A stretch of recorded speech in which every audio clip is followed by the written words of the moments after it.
Ah oui, c'est plus moderne, hein. Ah, j'en ai pris une dans l'œil, dites donc. Alors bon, c'est vrai que les années ont passé très vite et je voudrais, rester modeste, mais enfin quand même, c'est un record de longévité que de prolonger durant un siècle une émission quotidienne, hein. Alors ça s'est passé grâce à vous qui continuez à nous écouter et grâce à nous qui continuons à parler, bien sûr. Alors c'est aujourd'hui un grand jour et naturellement, tout ne va pas se passer comme d'habitude, sauf que nous aurons à cœur de vous renseigner comme on le fait et de vous faire entendre les voix les plus autorisées afin que vous soyez informés, parce que je suppose que certains d'entre vous n'ont pas ouvert la radio depuis 63 ans, que vous soyez bien informés des technologies nouvelles et des progrès sociaux. Voici donc vos grosses têtes spéciales centenaire.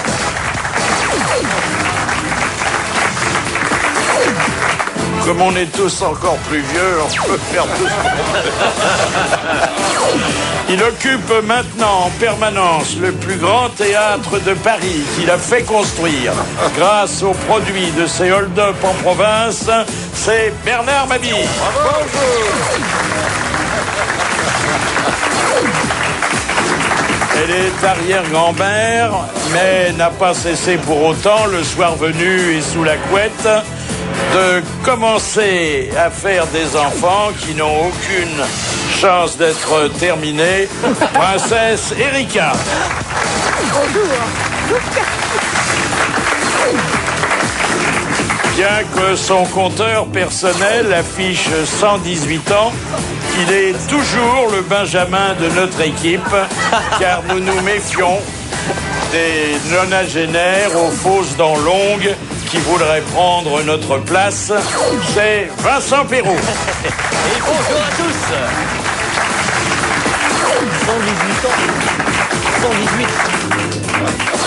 Il a imposé à Chaton la présence au sous-sol de leur vaste hôtel particulier du Trocadéro, de Régis Laspalès, définitivement célibataire après une expérience conjugale qui n'a duré que 3 jours. Et au dernier étage, il loge son dermatologue personnel et le spécialiste qui s'occupe de ses implants capillaires, un certain Jérôme Cahuzac.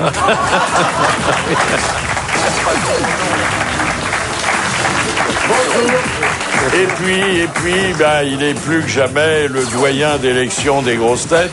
Hein. Ça fait maintenant 99 ans qu'il est des nôtres. On va le chanter peut-être. Il a arrêté le vélo. Mais ce matin, il est venu de son Luberon à bord de son aile volante et il inaugurera ce soir au parc des expositions de la Porte de Versailles le salon de l'autodidacte dont il est le créateur et qui constitue sa grande fierté. Voici vos grosses têtes spéciales centenaire.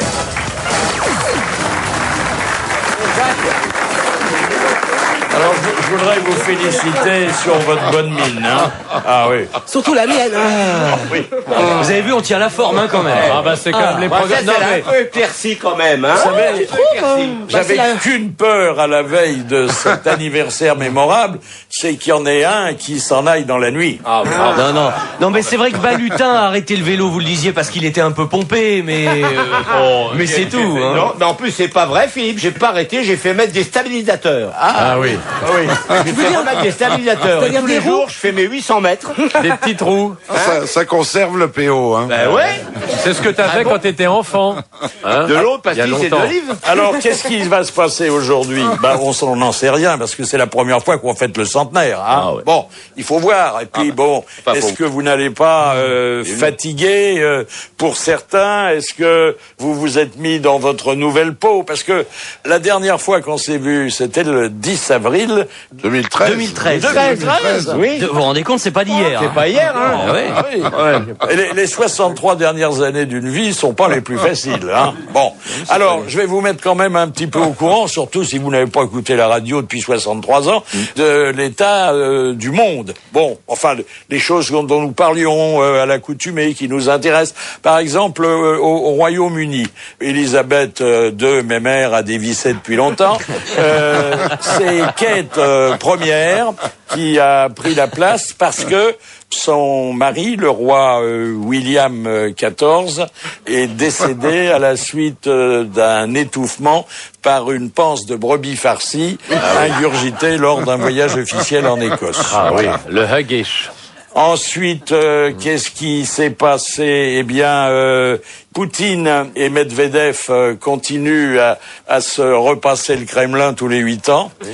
À la Maison-Blanche, Hillary Clinton a démissionné après un 5e mandat que la Constitution avait autorisé. Et pour que la tradition clintonienne subsiste, eh bien, on a placé à la place d'Hillary Monica Lewinsky.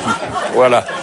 Et d'ailleurs, en s'installant dans le bureau ovale, elle a regardé la moquette et elle a dit « Je sais pourquoi on appelle cette maison la Maison Blanche. » Ah, il s'est passé des choses, vous savez. Hein. Ah là là là là là là. Alors en Italie, exit Berlusconi, mais il a été remplacé par le fils de Rocco Siffredi, qui est également quand même mieux. bien pourvu. Un garçon qui a le bras long. Par la nature. Philippe, Berlusconi est mort ou est-ce qu'il a pris sa retraite? Non, Berlusconi fait toujours des affaires. Ah, voilà. Bon, oui. il est l'homme le plus riche d'Europe. Et il vient de recevoir l'asile d'un paradis fiscal, parce que naturellement, ça continue. Donc tout va très bien pour lui, ça me rassure. Alors vous me direz, et chez nous? Bah écoutez, chez nous, c'est le bilan est mitigé. Nous avons perdu la Corse, le Pays Basque et la Bretagne, qui ont réclamé et obtenu enfin leur indépendance, mais Tombouctou est devenu un département français. Ah bon? Et les Antilles aussi. Et alors, sur le plan intérieur, nous sommes sous la 8e République. Oui. Alors sous la 8e République parce que il a fallu changer de régime chaque fois que un président ne faisait pas tout à fait le poids et on a décidé constitutionnellement, parce qu'on est resté dans la légalité républicaine, on a décidé que désormais on désignerait par le tirage au sort un président nouveau toutes les semaines.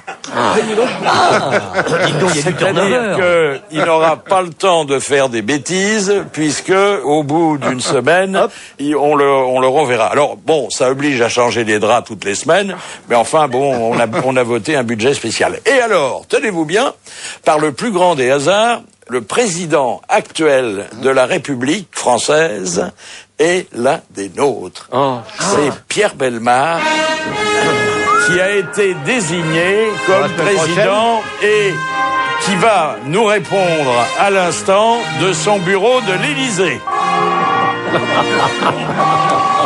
Allô? Bonjour, monsieur le président. Bonjour. Et toutes nos félicitations. Hein. Ah oui, bravo. Vous savez, je ne demandais rien, c'est le public qui a voté. Alors, vous avez dû être surpris puisque c'est le hasard qui vous a désigné, hein? Absolument. C'était une grande loterie et le hasard a voulu que mon ticket sorte. Bon. Je dois préciser, même si votre modestie terrienne bien connue doit en souffrir, que vous avez été tiré au sort parmi les gros propriétaires terriens de ce pays, n'est-ce pas? Oui, sûrement. Vous pensez bien. Alors, vous êtes bien installé dans votre nouveau palais? Écoutez, oui, mais on n'a pas beaucoup le temps de prendre de nombreuses décisions. J'en ai pris une parce que c'est un choix que l'on a tous, les hommes, sans exception, et qui finalement trouble notre vie. C'est, doit-on porter des slips ou doit-on porter des caleçons? Oui. C'est très très important. Alors, écoutez, pour reprendre un mot qui était très à la mode il y a 63 ans, il me semble qu'il faut opter pour le sous-vêtement le plus transparent. Si si vous voulez Même seulement, s'il n'y a plus problème. grand-chose à voir dans votre cas, hein. Attendez, c'est pas si facile que ça, parce que la première fois qu'on se présente en public, dans les salons de l'Élysée, il faut justement être en slip, pour que les gens n'aient pas de doute sur votre virilité, oui, ce que je veux dire. Donc, j'ai choisi personnellement le slip, et j'imposerai donc le slip à tous les Français. Voilà, c'est tout ce que je pourrais faire en une semaine. Eh bien, écoutez, Monsieur le Président, on sait que vous êtes un sage parmi les sages. J'espère bien que vous allez me faire d'autres compliments que cela, hein, s'il vous plaît. Naturellement, quand vous serez délivré de vos obligations officielles, votre place restera chaude et disponible parmi nous, hein. Oui, bien sûr, mais quand même, j'apporterai tant d'honneur à cette assemblée que je demanderai que les conditions soient changées. Voilà. Merci, Monsieur le Président, et la France vous salue. Au revoir, Monsieur Philippe. Ça fait du chaud au cœur que l'un des nôtres est accédé à la magistrature suprême. hein. Il a mis l'Élysée dans les deux chèvres. Alors, je vais essayer de savoir maintenant ce qui s'est passé dans votre vie depuis 63 ans. Ouais. Bernard Mabille. Oh, plein de choses. J'ai énormément tiré. Sur quoi? Sur la corde? Où en êtes-vous sur le plan sentimental? Ah, ben c'est le 182e divorce, Philippe. Oui. C'est Ouais. terrible, hein, c'est Ouais. terrible. Bon, enfin, vous êtes rodé, vous avez un Oui. avocat à la maison maintenant. Combien d'enfants? 34. Ah oui. Ça va. 34. Bah, ça va, c'est déjà pas mal, il faut les élever. Hein, Non mais ce qui est emmerdant, c'est qu'ils se gourent dans les prénoms. Et 182 petits-enfants. Ah oui, et des arrière-petits-enfants. Ah, bah, les arrière-petits-enfants, oui. Ah, ouais. Une colonie de vacances. Ah oui, oui. La santé? Ah, ça va, la santé, ça va. Je me suis fait tout changer, donc ça va. Oui.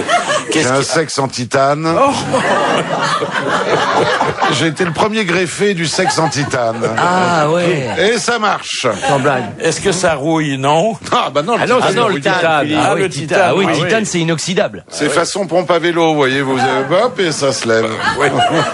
Le Viagra est dépassé. Oh, hein. bah oui, totalement. Oh, oui. Et on rentre dans quoi avec Totalement. ça? Ouais. Qu'est-ce qui vous Le accueille? Viagra est dépassé. Alors, aussi. le métier, ça marche toujours, hein? Toujours plein, Ah, plein, ouais. plein. Enfin, Plein tous les soirs. Enfin, moi, plein tous les soirs. Moi. Alors, attention, un théâtre de 5000 places, faut le Oui, remplir, oui, hein? oui, oui. Ah oui. Non, mais ça ah, se oui. remplit. Alors, vous allez dire du mal de Pierre Bellemare cette semaine, hein? Vous êtes Bah oui, je suis obligé, oui, je suis ah obligé. oui, parce que vous n'avez pas changé vos Alors là, il faut mauvaises changer le habitudes. tour tous les 8 jours, puisque le président change tous les 8 jours. Alors, vous? Ah ben moi, c'est un petit peu comme Bernard, hein, Philippe, vous savez, moi je suis toujours avec Chaton. Encore. Elle n'a pas vieilli. Non, non, ah ben j'ai Tu ne l'as pas fait piquer? Non, non. Et je ne l'ai pas noyé non plus. Ah non, alors elle a gardé le même physique que celui qu'elle avait quand je l'ai connue à 12 ans. Et grâce maintenant, ben évidemment, avec les progrès de la médecine. Hein. Ah bon. Vous avez 105 ans d'écart, alors? On a 105 ans d'écart et puis j'ai pas opté pour le sexe en titane, j'ai gardé le mien originel, mais j'ai la prise quotidienne de Viagra instantané. J'appuie sur une touche sur mon smartphone et je suis en forme instantanément. Je suis d'une raideur incroyable. Mais c'est normal parce que j'ai été moi-même élevé à l'école de la rigueur, donc. Et Ouais, ça mais se passe faut, bien. On faut a dire bon- qu'à l'époque, t'avais une formation. Hein. Ah bah j'avais une formation que j'ai gardée. Non, il y a juste eu un petit doute sur un de mes fils qui maintenant est pas tout jeune. Parce que j'ai eu 18 garçons et 22 filles. Et c'était le 13e, je crois, est né avec une barbe. Ah oui. Alors là, je vais aller voir du côté de Las Palais, qui m'a juré ses grands dieux qu'il avait touché à personne, mais Oui, quand même. Il y a un doute, hein? il y a un petit doute. Il y a un doute. C'est peut-être une dame qui s'était fait remonter la peau, non? Erika, Ah ben moi ça va très bien, moi pareil, hein, je suis comme au premier jour, hein, toujours aussi belle. Hein. Je me suis mariée. belle et modeste. Mais tout à fait. Je me suis mariée aussi, hein, moi qui ne voulais pas, mais mariage multiple, hein, c'est-à-dire que après le mariage pour tous, c'est le mariage, on peut se marier avec plusieurs personnes en même temps. Ah oui.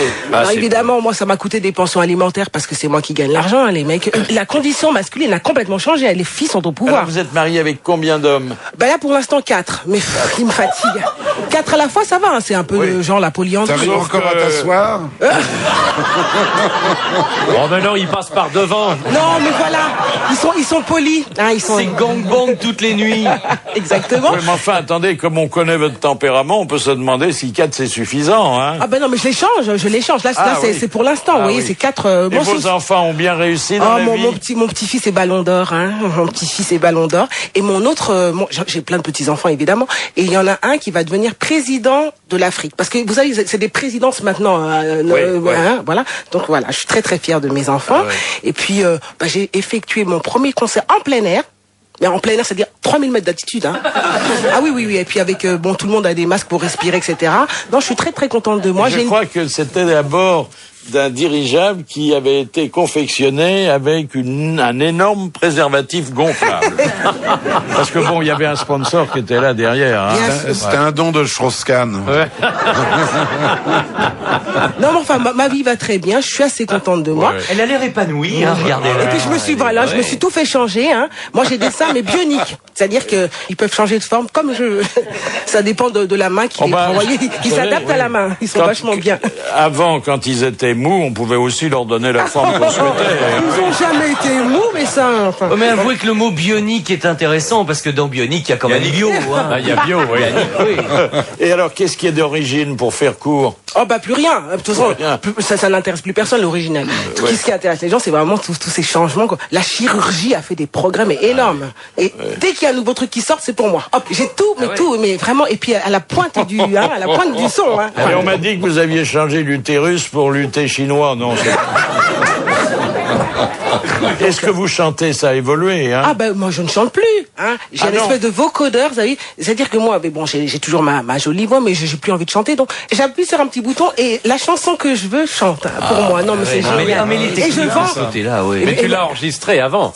Non, j'y pense, parce que je pense à une chanson, hop, j'appuie sur un bouton et la chanson se compose d'elle-même, vous voyez? Ça s'appelait un jukebox il y a très longtemps. Maintenant, et les gens achètent toujours. Mais on mettait une pièce dans la fente, est-ce que c'est toujours le cas?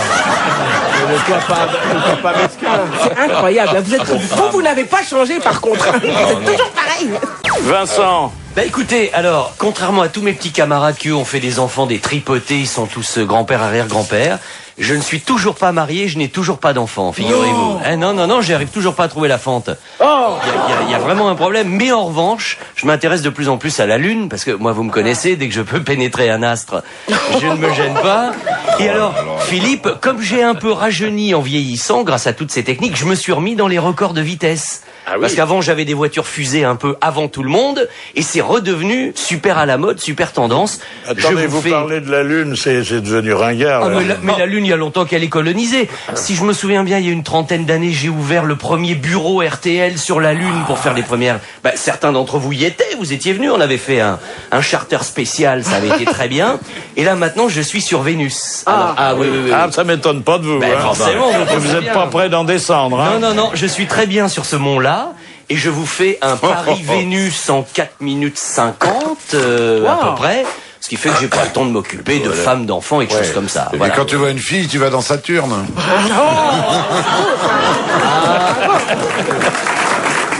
Attention, il faut pas trop, se moquer des femmes, parce que comme le disait Erika, elles ont un petit peu pris le pouvoir. Cela dit, c'est vrai qu'on en voit de plus en plus les femmes dans l'espace. Vous savez pourquoi? Elles ont l'habitude de parler dans le vide. Ça n'a pas changé. Alors vous en êtes encore là. Ah mais oui, mais je vous dis, je suis toujours célibataire, non marié, non père de famille, donc fatalement. J'ai gardé les machos. Est-ce qu'avec les femmes, tu bats toujours aussi des records de vitesse? Alors, il y a quand même, il y a une quinzaine d'années, c'est-à-dire, si je me souviens bien, vers 2055, j'ai eu un petit coup de vieux, un petit coup de fatigue à un moment donné. C'est vrai qu'au début du siècle, j'avais du sex appeal. Aujourd'hui, j'ai un sex appeal. C'est bien. Et ça change un peu les trucs. Et comme dans mes histoires de records, il faut que je sois toujours en pleine forme. J'ai une belle infirmière de 25 ans, mais elle a quand même la maladie de Parkinson et c'est pas désagréable. À 25 ans. Ouais, c'est pas mal. Je vois qu'avec l'âge qui est le vôtre, 118 ans, j'ai dit... Mais 118, oui. Je les aurai l'été prochain. La sagesse n'est pas venue pour autant. Non.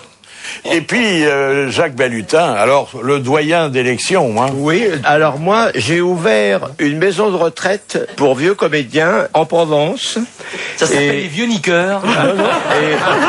Et donc, nous avons un théâtre à ciel ouvert et je m'occupe d'eux tous les jours. Donc, levé, on enlève ses couches. Après ça, on brique ses appareils dentaires. Après ça, on nettoie ses appareils auditifs. Puis, on nettoie les déambulateurs et hop, tous au petit déjeuner, un grand bol de bouillon. Le matin, vous voyez. Après ça, un peu de culture physique. On a un vélo, donc j'ai alors mis des vélos avec des petits trous sur les côtés. On fait nos 800 mètres à fond. Mais alors, on se déchire. Mais 2 heures hein, pour faire les 800 mètres. Oui, mais parce que ça monte dans les Alpilles. Et puis après ça, alors, temps libre. Alors, ceux qui veulent ont des activités tauromachiques parce qu'il y a une corrida qui est pas loin, donc on s'en fout. Ah, et il paraît que c'est Michel Drucker qui vient maintenant à la corrida, alors qu'à l'époque, tu te souviens... Michel, il avait un hélicoptère et maintenant, il a comme toi une espèce de fusée qui passe au-dessus de la piscine et il vide la piscine à chaque fois qu'il passe pour nous dire bonjour. Ça s'appelle un Canadair. Il n'y a plus d'eau. Je ne sais plus ce que c'est, mais il n'y a plus d'eau. Voilà. À part ça, de temps en temps, je monte à Paris. Parce que on m'appelle encore pour faire quelques conférences en me disant dites donc vous qui avez connu Philippe Bouvard, vous et la marquise de Sévigné. Voilà. Est-ce que vous pouvez nous faire une petite conférence sur la fille de Madame de Sévigné par exemple? Ah oui, je vois que les cultures c'est pas arrangé. Hein. Voilà. Et j'ai fait parce que ça s'est arrangé. Vous savez qu'on avait refait le zoo de Vincennes à un moment donné et j'ai fait l'inauguration. Ah oui. Et ils m'ont fait une petite cellule. En me disant, quand vous voulez, vous avez votre chambre à Paris, venez, vous êtes venus, mais dans le temps j'y allais par les arbres, mais maintenant j'y vais, à vélo bien sûr. Donc j'ai ma petite cellule en haut du rocher, aux eaux de Vincennes. Et alors les visiteurs vous jettent des cacahuètes? Non, parce que ils me reconnaissent et ils me font, ah, on vous a vu dans le temps aux grosses têtes. J'ai fait, ouais, oui, vous voyez, regardez, je suis là, maintenant c'est bien. Voilà, j'ai retrouvé ma petite cabane. Eh ben, écoutez, je salue des existences bien remplies. La mienne. Et vous, Philippe? La mienne, il s'est pas passé grand chose. Bon, je viens de publier mon 127e livre. Mais enfin bon, ça c'est du tout venant. J'ai quand même organisé, et ça a très bien marché, le grand rallye des déambulateurs. On a fait le Paris-Dakar en déambulateur. Ah, c'est bien ça. Pas facile pour traverser la Méditerranée. Ou l'Atlantique d'ailleurs, parce que... Oui, maintenant c'est en Amérique du Sud. C'est la Paris-Dakar. Il y a un pont. Ils le font. Parce qu'il y a eu il y a la dérive des incontinents, alors on sait plus où c'est. Attends, on n'a plus vu glacier depuis au moins une 50aine d'années. Ah bah oui. Ah oui, c'est fini. Plus de glaciers, plus d'arbres. On se baigne maintenant. Au pôle Nord, on se baigne, mesdames et messieurs. Ah bah à Saint-Malo, l'eau est à 40 degrés maintenant. On sait bien. Et puis, je voudrais vous dire quand même, peut-être que ça va faire plaisir à certains d'entre vous et que les autres se moqueront de moi, mais je tiens à vous le dire que j'ai assisté hier à mon premier match de football. Alors, ça vous a plu, Philippe? J'ai compris pourquoi j'y étais pas allé. Nous allons maintenant avoir des invités surprises et d'autres qui éclaireront notre lanterne, comme d'habitude. Alors sur des sujets autrement passionnants que ceux que nous traitons. Là, nous allons pouvoir nous renseigner, en tout cas faire le point, parce que vous êtes au courant, sur la parité. Alors la parité, c'est un vieux souvenir. On a fait beaucoup mieux aujourd'hui, et le premier invité surprise va être Agnès Migueral, qui est la première porte-parole de Nouvel Ordre de la Femme. Voilà, bonjour Agnès. Alors, bon, vous êtes totalement libérée là, hein? Je suis libérée, mais je suis étonnée de voir autant d'hommes sur le plateau. Normalement, ils devraient être en train de préparer le déjeuner. Oui, ça c'est vrai. Oui. Là, c'est exceptionnel. Hein. On vient de finir la lessive. Ouais. Vous avez une autorisation spéciale? Ouais, mais j'ai surtout ma télécommande spéciale qui fait que je le fais à distance. Moi, c'est déjà pendant que je vous parle en train de se faire.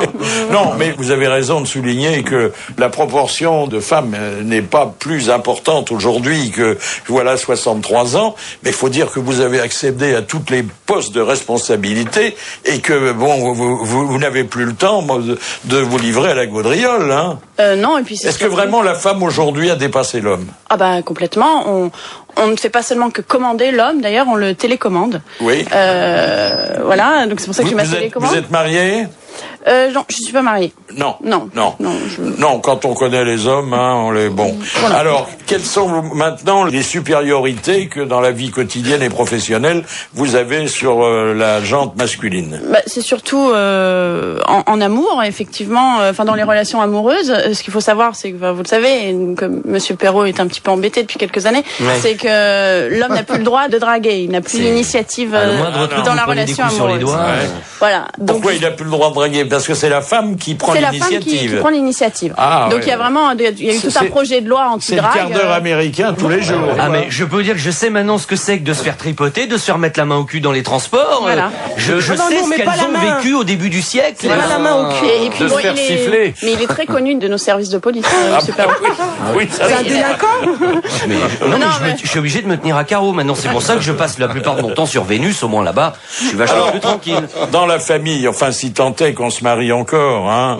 Mais enfin bon, comme Erika est mariée avec 4 hommes, vous en avez aucun, ça fait une bonne moyenne. Enfin, quand je dis que j'en ai aucun, ça veut dire que j'en ai plusieurs en fait. Ah, Oui. c'est ça. Bon, c'est vous qui portez la culotte, c'est vous qui avez le plus gros salaire, j'imagine. Oui, enfin, oui, 2-3 fois plus. Ah bah oui, ça compte. Oui, hein. oh, Oui. Alors vous draguez les hommes où et comment? Bah dans la rue. Enfin voilà, l'idée c'est qu'en fait vous êtes tous dotés d'un bracelet électronique qui n'est pas placé au poignet. Ah non. Ça fait mal d'ailleurs. Hein. J'ai dû acheter un gros slip. La bague au doigt, ça s'appelle. Donc ce qui est assez pratique puisqu'il est relié donc à notre télécommande universelle, hein, voilà, qui va nous permettre de vous déclencher à C'est-à-dire distance. quand vous avez une pulsion, vous déclenchez une impulsion. Voilà, donc par exemple là, je vais essayer de vous déclencher, Monsieur Bouvard. Alors, C'est dur. alors apparemment, ça ne marche pas. Ça Si, doit- si, non. Popol vous reçoit 5 sur 5. Ouais. Il semblerait qu'il y a un petit problème de pile, mais. Ben ça c'est le problème du sexe à pile. Hein. Je le disais. Ah, vous devez faire des ravages parce que vous êtes jeune et charmante, mais est-ce que ça ne coupe pas Attention parce que l'envie aux hommes? ça c'est du baratin, c'est condamnable. Ah, le baratin, vous êtes à la limite de la drague, Là vous êtes Philippe. à la limite des 3 enfermes à peu près. Hein. Oui, enfin, vous savez, ferme à oui, son si âge. c'est ferme, j'accepte. Bon, ben écoutez Agnès, on vous félicite parce que c'est le résultat d'un long combat. Hein. Ah bah ça fait depuis des siècles hein, qu'on fait une révolution silencieuse. Hein, les sextoys c'était nous. Silencieuse, faut peut-être pas exagérer.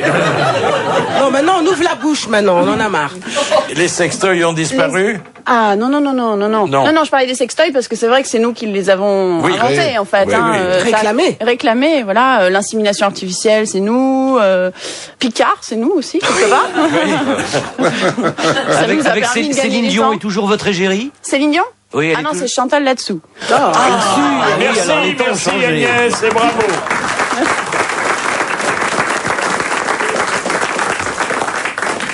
Il faudrait quand même savoir, puisqu'on s'est vu, mais qu'on ne s'est plus parlé depuis 63 ans, on avait trop de choses à faire, les émissions s'enchaînaient, vous aviez de plus en plus d'enfants à nourrir.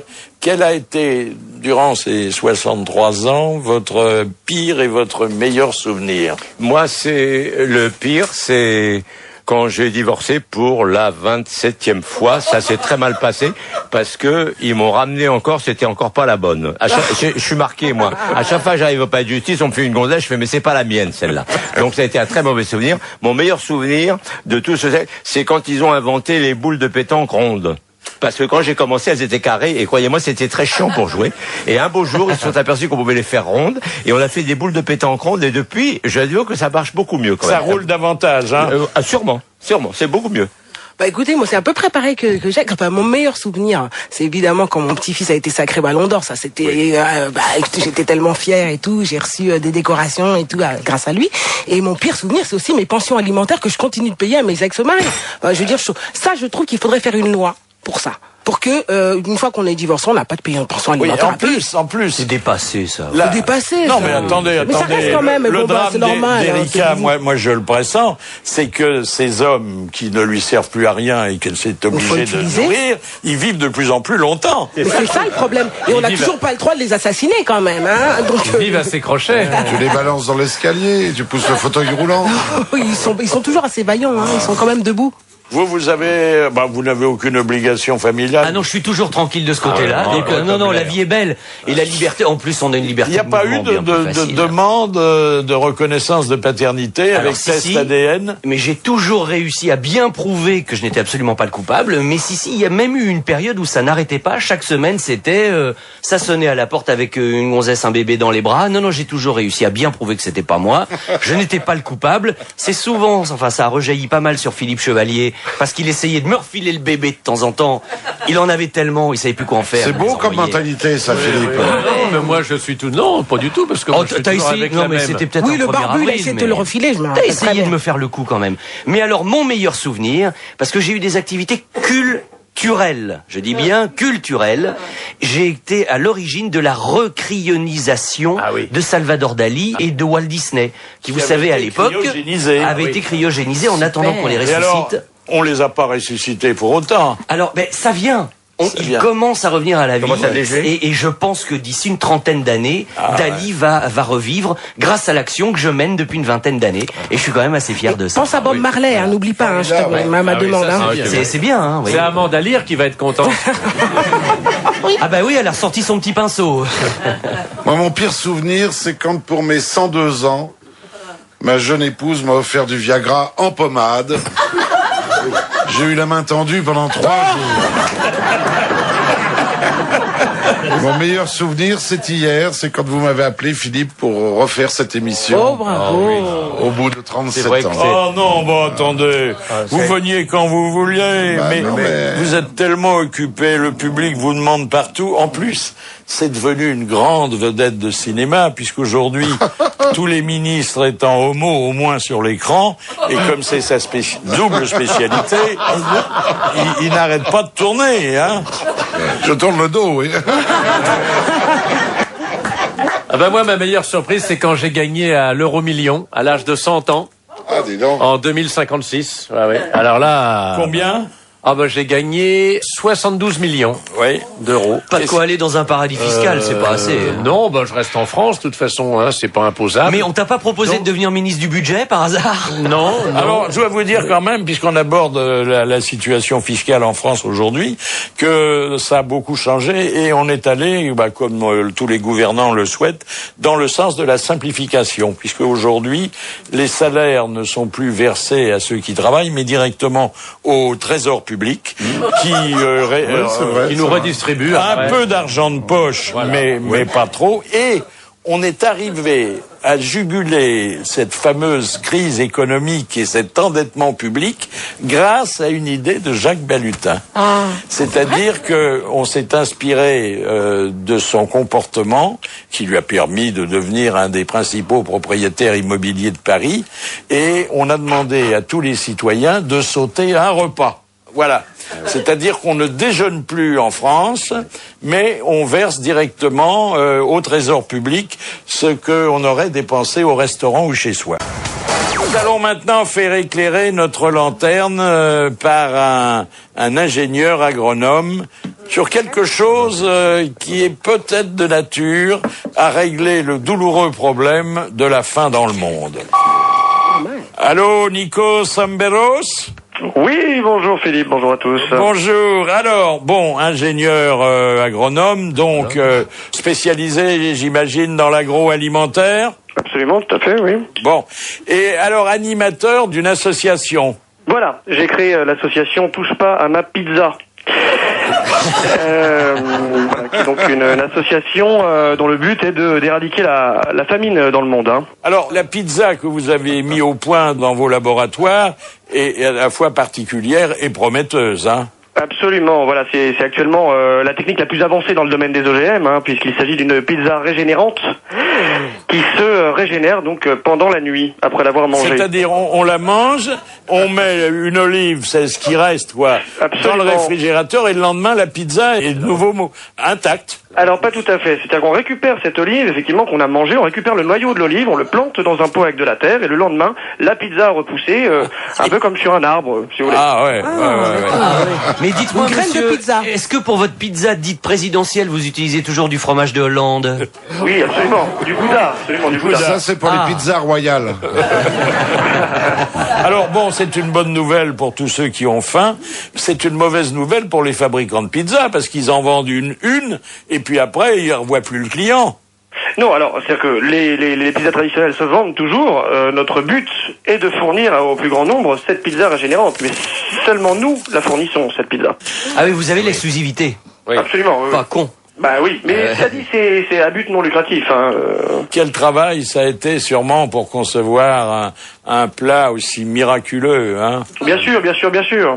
Enfin, quand on est ingénieur à Grenoble, hein, là, on a... Vous avez tout le temps, vous n'êtes pas loin de la montagne. Il y a quand même un... Merci Nikos et bravo, hein. Merci à vous. Alors, quels sont dans votre vie quotidienne les progrès technologiques qui vous ont le plus séduit et que vous avez le plus utilisé? Ah moi le grand truc Philippe, c'est quand on m'a intégré dans le cerveau la fameuse tablette, vous savez, du début du siècle, tout le monde se gargarisait avec sa tablette, j'ai tout. Là, on n'a plus rien à porter. J'ai différents points sur le visage, joue gauche, joue droite, front gauche, front droit. Ouais. Ce sont les trucs télécommandés et je vois dans les yeux directement l'équivalent de l'écran de ma tablette. C'est assez nouveau. Et là, maintenant, c'est bien au point, parce que ces 30 dernières années, c'était pas terrible. C'est-à-dire qu'on peut vous poser n'importe quelle question, vous savez tout sur tout. Immédiatement. Ah, oui. J'ai mon petit clavier sur les dents, là, ici, et tout va bien, c'est immédiat. Tes boutons sont sur le visage? Alors, un petit peu comme moi. Comme à l'époque de l'adolescence, l'acné, dans les années 1900 quelque chose. Oui, l'acné sert à quelque chose. Et t'en as pas aussi au bout des doigts des tablettes? Moi j'en ai. Oui, bien sûr, toutes les terminaisons nerveuses qui commandent. Très pratique. Parce que Internet s'est dépassé complètement tout ça. Alors c'est des toutes petites tablettes pour avoir ça dans la tête. Je t'en remercie, oui. Mais j'ai un gros doigt et une grosse main pour te la mettre dans la figure si tu continues. Alors bon, il y a des progrès en matière de transport. Hein. Ah bah ça, c'est sûr. Voilà. On est presque à la télétransportation. C'est-à-dire qu'on veut aller quelque part. On y pense. On y pense. Bah, c'est pas autant que je veux y aller et j'y arrive pas. Mais j'arrive plus. Et l'électroménager aussi. Mais attendez, vous y allez toutes les heures quelque part. Oui, mais ça m'a gêné. Parce que maintenant, avec ces nouveaux... Vous savez, les nouvelles toilettes, avec cette espèce de brosse qui sort, en même temps qui rentre dedans, qui tourne. Oui. Quand on n'est pas habitué, ça fait mal. Hein, c'est pas ça. C'est que des fois, l'eau est bouillante et ça me fait des marrons brûlés, tu vois, ou alors l'eau est glacée et j'ai les marrons glacés, tu vois. Alors du coup, c'est très désagréable. Ça, c'est une invention. Je sais pas pourquoi, il y en a plein à la maison de retraite et c'est extrêmement désagréable. Et en plus, pour nettoyer la brosse, je vous raconte pas. La téléportation, comment ça marche? La téléportation, c'est très simple. On se met dans une cabine. On a une petite cabine portative, un petit peu comme une tente là qu'il y avait autrefois chez Trigano. On se met dedans et on se déplace. Mais alors, le problème, c'est qu'il faut quand même respecter tout un protocole. Faut être déposer un plan de vol. Voilà, c'est ça. Alors moi, comme je suis pas matheux, parce que j'avais pas mon permis de vol, j'y ai pas encore accès. Mais ça va se simplifier beaucoup dans les années à venir. Pour l'instant, je sais que j'y arrive pas. Il y a déjà les voitures volantes, donc ça c'est déjà pas mal. Non, mais la téléportation, c'est vraiment l'avenir, la téléportation. Moi, j'ai pas encore de voiture volante, mais j'ai une voiture volée. Moi, j'ai une aile, comme Jacques Balutin, j'ai une aile, ça m'en fait 3, j'en avais déjà 2 à mon nom, ça me fait une de plus. En tout cas, c'est formidable de penser qu'en moins d'une minute, on va de Paris à New York. Ah bah oui. On n'a rien à y foutre, mais on y va. On peut revenir, on peut aller à Tokyo pendant le week-end. Moi, je vais à Orléans. Moi, je vais à Bamako, en 2 minutes. Avec une pirogue volante, moi. Superbe. Dernier coup de fil pour éclairer notre lanterne. Mais notre lanterne, elle commence à bien éclairer le monde. Hein. Oui. Alors, c'est Thomas Frémont qui préside l'association de ceux qui sont allés sur la planète rouge. Alors, Thomas Frémont, vous êtes au bout de vos recherches? Eh bien, pas vraiment en fait. On n'a pas réussi à mener nos recherches jusqu'au bout. On a eu ce premier voyage en direction de Mars avec une équipe d'astrophysiciens, des pointures, hein, des polytechniciens, maths sup, maths spé, fac de lettres, CAP fusée. Enfin bon, la crème de l'humanité. Combien de temps a duré le voyage? Bah écoutez, c'était pour une durée initiale de 1 an, 6 mois aller, 6 mois retour avec une petite période de 2 jours sur la planète. Mais bon, bah ça a été un fiasco en fait. On n'a pas réussi. Je sens votre déception. Ah oui, non mais vous imaginez même pas. C'est une honte pour l'humanité, quoi. J'ai vraiment. Pourquoi? Eh bien, écoutez, après cette mise en orbite, en arrivant dans le milieu interstellaire, en fait, en pénétrant dans l'atmosphère martienne, on observe une variation de la densité particulière ferro-hormonale et en fait, bah voilà, là c'est parti. Le coloréat d'une moitié de prix Nobel slovaque a envoyé la musique de Goethe et là tout est parti en cacahuète, quoi. Mais sur place, vous avez quand même vu des choses que vous n'aviez pas vues ailleurs jusqu'à présent. Moi, je pensais découvrir les galactobus, les femmes à 3 seins. Je veux dire, j'avais beaucoup d'ambition. Je voulais récupérer un peu d'hématite et tout ça, mais rien. C'est-à-dire qu'il y a eu un tel scandale sexuel au sein de la navette qu'on est arrivé, on est reparti. Ah oui. En plus, ça coûtait très cher et ça rapporte rien. Hein. Et alors, le climat. Bah le climat, j'ai envie de vous dire, c'est un climat incestueux. J'ai même pas eu le temps de découvrir la planète Mars. Je suis même pas descendu en fait de la navette, j'ai envie de vous dire. Et aucune trace de vie. Aucune trace. Non. Ah, mais rien. Pas une femme, pas un chien, rien. Pas un caniche, rien à se mettre sous la dent, quoi. Le problème de ce monsieur, c'est que c'est un obstiné. On en avait parlé il y a une quarantaine d'années. Moi, j'étais déjà branché sur Vénus. Mais je m'en rappelle. Lui, vous vous souvenez? Il dit non, il y a que Mars dans la vie. Vous allez venez avec moi à Vénus. Il a jamais voulu rien entendre. Vous voyez le résultat aujourd'hui. Non, mais attendez. On dit que les femmes sont sur Vénus. Moi, je pensais que les Martiennes étaient quand même d'une qualité supérieure à Vénus. Oh non, eh ben, si. Bon, Thomas, vraiment, on compatit pour vous. Merci. Et puis, on regrette que, ça a coûté autant d'argent et rapporté aussi peu. C'est malheureux. Voilà. En tout cas, merci de m'avoir fait venir. Eh bien, ce centenaire va s'achever dans l'émotion générale. Et ce centenaire marque d'ailleurs le redémarrage des grosses têtes qui sont repartis pour un nouveau siècle. Hein? On a été très émus de respirer l'air du studio qu'on n'avait pas respiré quand même depuis des décennies et de retrouver cette bonne ambiance sympathique. Émouvant. Ah oui. Alors, j'ai l'œil humide d'ailleurs. Vous vous souvenez que en 2013, on avait un rituel. On terminait chaque émission par une histoire. Vous en souvenez? Oui, je me rappelle. Alors, on va y revenir. Et c'est Erika qui va raconter l'histoire de Monsieur Denoble de Marseille. C'est normal puisque les femmes ont pris le pouvoir. Alors, une dame arrive aux portes du paradis. Saint-Pierre l'accueille en lui disant de s'asseoir pendant qu'il remplit son grand livre des inscriptions. Et pendant qu'elle attend, elle entend des pleurs et des cris venant de l'intérieur. Curieuse, elle demande à Saint-Pierre que signifient tous ces gémissements. Elle a un peu peur, n'est-ce pas? Ah, madame, ce sont nos nouveaux anges, des personnes qui sont arrivées hier et on leur perce des trous dans la tête et dans le dos. C'est pour pouvoir installer l'auréole et les ailes. Vous comprenez? Ah bah oui, mais si c'est comme ça, moi je préfère plutôt aller en enfer. Mais madame, en enfer, ils vous violent et ils vous sodomisent. Peut-être, mais là, au moins, les trous sont déjà faits.